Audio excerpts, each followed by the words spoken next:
Hi, I don't really even know how to start a video like this. There are so many... I usually don't have scripts for these videos, I just talk about what's on my mind, and today is the first time where I don't even know how to begin with getting started with saying what's on my mind. There are certain things that I can't say directly. There are certain things I want to say directly but shouldn't, and there are some things I want to say directly but can't find the words for. Well, where to start? Well, one of the first things is that that may be obvious to any of you who watch the channel and the Core Philosophies and Business Talk playlist, is that I haven't had an easy life. I haven't had a particularly positive life. I grew up in a very negative environment. I grew up with people that would tell you how it is you would grow up to be a failure. I grew up around people that would tell you how you're contributing to their own personal misery, even though you're two and you can't possibly be capable of that yet. And I grew up hearing a lot of negative things that most people probably don't grow up hearing. And I also grew up without a lot of money, and I grew up in a privileged area without a lot of money, which meant that I had to listen to the ridicule and asinine BS of other people that were able to afford nice things and how they would make fun of you for not having nice things. I was probably weird and eccentric when I was younger because of the place I grew up, and also when you have hundreds of people screaming and laughing at you because you're not wearing the same brand that they are. That probably makes you a little bit more eccentric. So life didn't start out all that great for me. And then when I finally got older, I want to enter the professional world and do what I want to do, but I'm not really that great at learning. I'm not that great at memorizing things. I'm not that great at following a train of thought. And a lot of the things that I wanted to do required perfectly steady hands. And then the health part came in. And now I get another set of challenges. And at one point, I feel that I finally gave up. I can't pinpoint the exact age, but I know at some point I gave up, and I didn't make my life's goal or my life's purpose about making myself happy. I made my life about being of service to others and making others happy, because I felt at some point that making my life about making me happy was a pointless goal that I would never reach. I think I was probably an early teenager around that time. And I thought that I could give my life purpose by helping others. And I talk about one of the experiences that I had doing that in the middle of the video on it being difficult to succeed when the stakes are too high. I don't want to re-go through that story here. But I remember that feeling of being able to see what happens when you can help somebody else achieve freedom and liberation and happiness, and how that contributed to my own happiness in a way that I would have never otherwise been able to, given the circumstances and environment that I grew up in. Where am I going with this? Anyway, so a lot of what I do in my life has not been about my own personal happiness. It's been about being of service to others and contributing to their personal happiness. And I remember the feeling of, when I had quit Avatar Studios and I was pretty good at this whole basic electronics thing and audio electronics and servicing studio gear thing. I just remember the feeling when somebody calls you in the middle of the night saying, we are going on, this band or whatever is going on stage in a half hour and nothing works. We have an audience of 2,000 people. Please, just favor, help.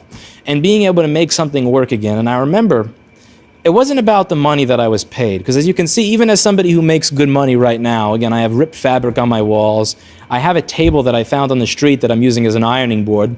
I don't spend money on things the same way that other people do. It's never really been about the money to me. It's been about seeing the smile that being good at my craft can put on other people's faces. It's seeing the look of relief in the band, and seeing just looking out on stage as I'm walking off as 1,000 or 2,000 people are enjoying music that they may have not been able to hear if I hadn't made it that night. It's just, those are the things that make life good for me. Those are the things that have always contributed to my personal happiness and feeling of self-worth, and that have made me confident, and that's helped make me successful. And it's something that I feel I do even right now with a lot of the basic crap that I do. I like to joke about customers. I like to joke about silly situations, but something that's always made me happy is being of service to all of the people that walk in the store. Being able to control Z their mistakes and save them 80% over what they would have paid at another retail store, or 70% or whatever, and seeing the look of excitement on their face when they realize that that you can control Z something that they did that would have cost them a lot of money or would have ruined all their data. It's that of service feeling that's always made me happy. That's what kind of motivates me, and it's also what's motivated me with most of all with the YouTube channel that I do. A lot of people have talked about what my motivations are for the channel. And my motivations for the channel, people have said it's for the money, it's for the extra business, and you'd have to see my incoming mailbox of stuff where it says, I saw a video from yours on YouTube, so I sent you this, to understand why that's not the motivation. But that's a topic for another video. But what I really have always gotten out of YouTube, above all else, is being able to really connect with what I see to be the younger versions of myself, who started off in those places of negativity, who started off in those circumstances where they couldn't, they didn't choose to be born into it. They didn't choose to be born into poverty. They didn't choose to be born into negativity. And they find themselves stuck. And being able to give these people a feeling that they're not stuck, and being able to show them opportunity and kick them and motivate them to find their own life path is something that I've found personally fulfilling beyond anything else that I have that I've done with my life up until this point.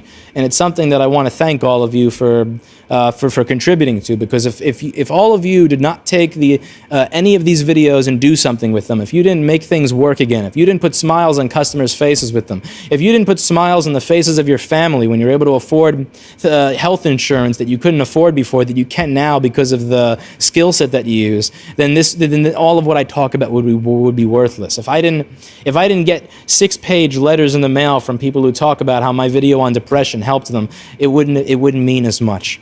So the first thing that I want to do is thank everybody who's contributed in that manner, who's taken the content that I put here and used it in their own way, because it has motivated me, and it will be a source of energy for what's coming.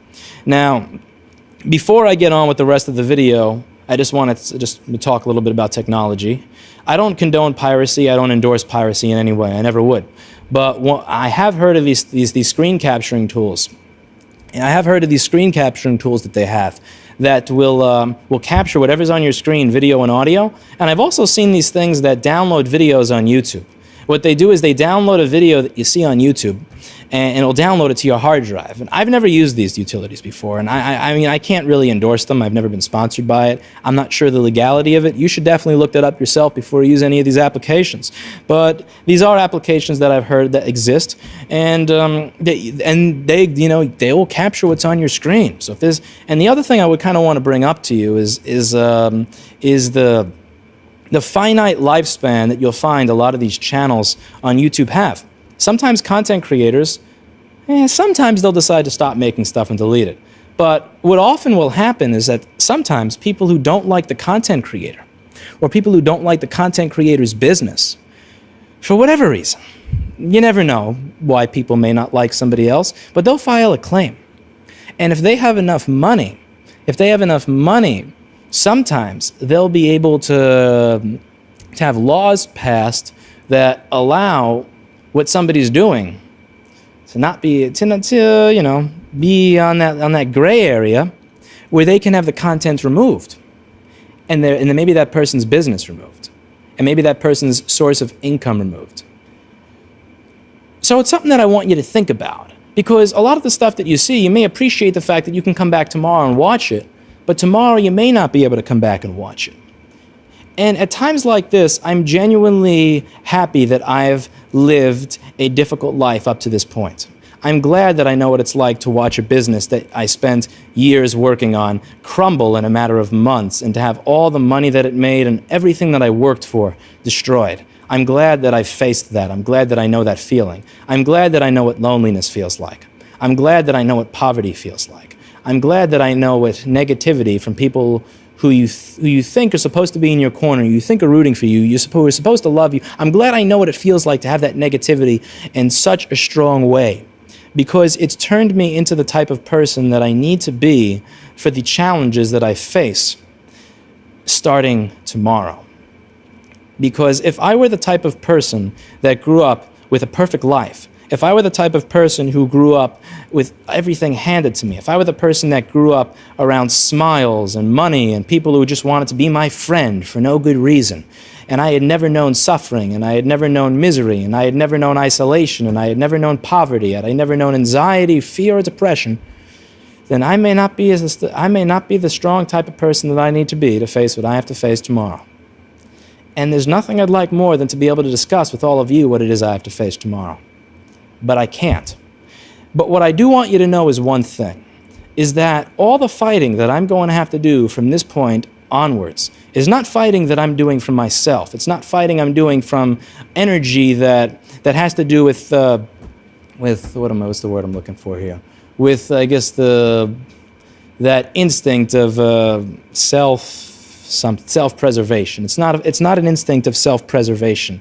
It's the motivation that I've gotten from every single one of you that's written a letter, every single one of you that's put a smile on a customer's face, every single one of you that's made the world a little bit better as a result of your actions that were influenced in some way, shape, or form by some of the crap that I record here when I decide to put up a camera and talk into it for a couple of minutes every day.